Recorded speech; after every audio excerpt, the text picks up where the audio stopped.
before you build a team, you really need to. So the big question is, what are top agents doing to absolutely crush it in real estate, grow their teams and add more transactions year over year while so many struggle? To get the answers, we interview top real estate agents to learn their secrets to success. Listen, we believe every agent should make a minimum of $100,000 per year, and we're on a mission to make this happen.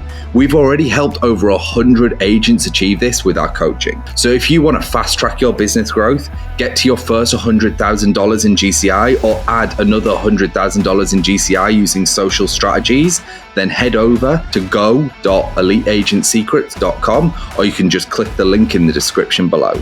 Also, just make sure to follow us, hit that subscribe button, and if you get any value from this at all, please tell a friend and leave us a review. My name is Andrew Dunn. And my name is Peter Michael. Welcome to Elite Agent Secrets. I want to move you on to your second topic because we went so deep on the first. Now, this is a big one. Everyone listening, you're a solo agent, you want to grow a team, leverage your time. So your second topic is about going from being an individual to being a team and taking market share. So break down how you managed to achieve that. This is such a hot topic. In real estate, I think it will be for all of the foreseeable future. It's like there is a ton of top producers that listen to this. They do a ton of deals and they're like, I can't find anyone good. How do I hire? What positions do I hire first? When do I hire? So break that down for us.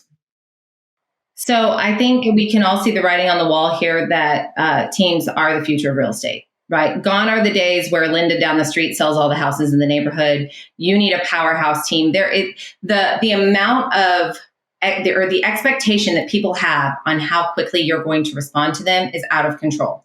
And we literally cannot keep up as individual agents. Like right now, we have 20 plus deals pending. If they were all mine, that's 20 clients, 20 on the agents on the other side, 20 title companies, 20 lenders. Like, are you freaking kidding me? That's insane. You can't communicate that way. So you have to figure out, number one, where are your pain points? And I really recommend, because I really recommend following the model that is laid out in the MREA. And I know I sound like I've drank the KW Kool-Aid because I freaking bathe in it every morning. It's like, listen, if it works, do the shit in the book. Yep. Do it. So anyway, that's my rant because everybody's like, it's a cult. Yeah. Okay, so for anybody who doesn't know what MREA is, what is it? It's the Millionaire Real Estate Agent. And it's a book that was written by Gary Keller, and it lays out how to start a real estate team. And if you follow that and don't not follow it like me, you will miss a lot of the pain points that I had. So, and I'll elaborate a little bit. So I hired Megan, right? So your first hire should be an assistant based on, and I'm probably going to botch some of this. So don't take it from me, read the book. So, I hired Megan as my assistant, and that was great. And then I hired a TC, and that was great. And then I hired 2 buyer's agents at the same time with no plan or systems or anything, and that was not great. So that is what I mean by like you can do it better. So before you build a team, you really need to kind of open your mind up, take a freaking second to think about it, and say, okay, if I'm doing 10 deals and he's doing 10 deals and he's doing 10 deals. How are we going to keep track of everything? What are we going to do? Because like a whiteboard on the wall doesn't work anymore. So, or just it being in my brain, or like Megan's worst nightmare, the sticky note on my laptop with how many deals are pending and how much commission's coming in. I mean, that she probably has PTSD from those days. So making sure that you are prepared, right? So there's all these different schools of thought. But for the real estate team, you need to have someone helping you manage your transactions. There's just too many pieces and parts. You need to have someone helping you. If you do a lot of internet leads, who's answering your phone? Are you giving these out to your agents on a round robin? Have you trained them? Have you talked to them about how to talk to an internet lead versus how to talk to a warm lead that comes from your sphere? Have you done any of that? Because I didn't. I was just like, yeah, Zillow's going to call you, figure it out. And they were like, oh, I'm a realtor. So making sure that you're actually having conversations around that. Because for me, I'm like, I've been in sales my whole life. I sold Cutco knives door to door. I know how to close. I've worked from a script. I never even read the real estate scripts because I just know what to do. But not everyone has that background. So making sure you're taking the time, if you're hiring someone who hasn't been selling since they could breathe, have a conversation with them and just see where they're at, because I missed that part. And then making sure that you're constantly reminding them of what you expect and encouraging them along the way. Like on Strength Finder, my 5th top strength is woo. Like, woo, like that's my 5th strength is that. And so I'm constantly wooing for my people. Like every morning we have our morning huddle, we do gratitude, we do shout outs, and we do announcements. And that's it in the morning huddle. And I might preach at them a little bit. Like yesterday was kind of like going to church and all that. And so, making sure that you figure out what they need and give it to them. I like it. That's my God. Yeah. Your team meetings, I kind of want to be a fly on the wall, and then the other part of me going, but do I really want to be? I'm not sure if I could put up with that level of like, if it's like, I just love you guys, you're doing a great job. I'd be like, oh my God, sick bucket. Someone get me a fucking sick bucket.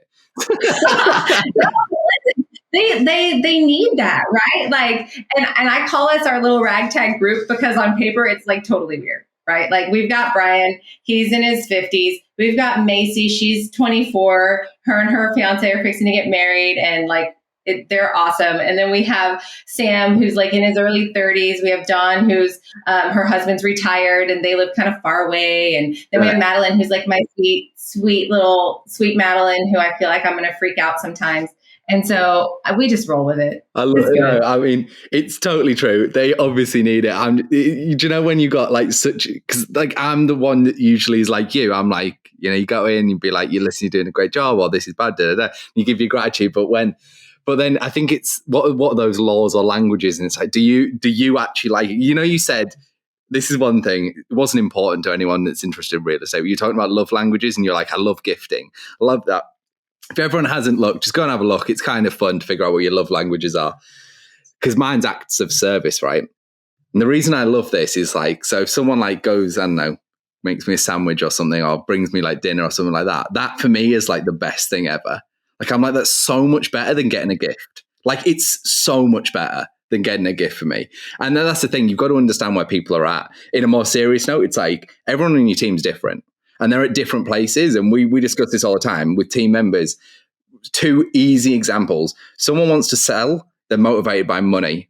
Like if they're a buyer and they want to sell, they just want to make more money. Their lives might change in the future, but just focus on ways to make them more money, they'll stay with you.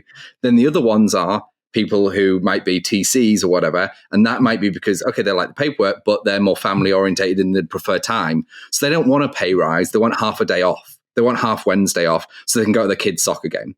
That's what they want. Yeah. So in a more serious note, it is important to understand where people are at, where they want to go, because it's not about you, it's about them. And this is where I think people get it wrong. It's like they almost push what their agenda on their team. Now, the team is to help you reach your goals, but it's also to help them reach theirs. And this is where alignment is important. For everyone listening to this, this is why teams fail and succeed. It's because alignment between the team members and the team leaders, the bosses, the leaders, whatever you want to call them. And it's like, again, another easy example of TC, can they work from home because they've got young children? It's like, yeah, actually they could do just as good a job. So if they're doing their job, they could 100% don't need to come into the office. Like some people are like, no, they've got to be in the office. It's like, no, they fucking don't. No, they don't. You could have an amazing TC and they'll stay with you forever if they get to stay at home with their kids so they can do all that stuff and they'll still do their job. Like, you got to move away. It's all about the flexibility and meeting people where they are at and understanding. That's one thing that's changed in the last couple of years through the whole pandemic and everything. Everyone's realized that we are actually much more flexible when we can be far more flexible. I think there's times and places for both, but I think ultimately there's definitely, people need to start being a little bit more flexible there. Or you've just rolled in. Everyone who's listening on the podcast, by the way, you can check out the podcast on YouTube. It's just youtube.com, Elite Agent Secrets. Check us out because you're going to miss out on all of Ryan's gifts and stuff she's showing us. House hunting t-shirts. That shirt's amazing. Oh, and by the way, you might not have known this. We've already helped over 100 agents cross over $100,000 and up in GCI per year with our predictable and scalable systems. So if you're interested in learning more about our courses and coaching to help you scale your business to 6 figures and beyond, head over to go.eliteagentsecrets.com.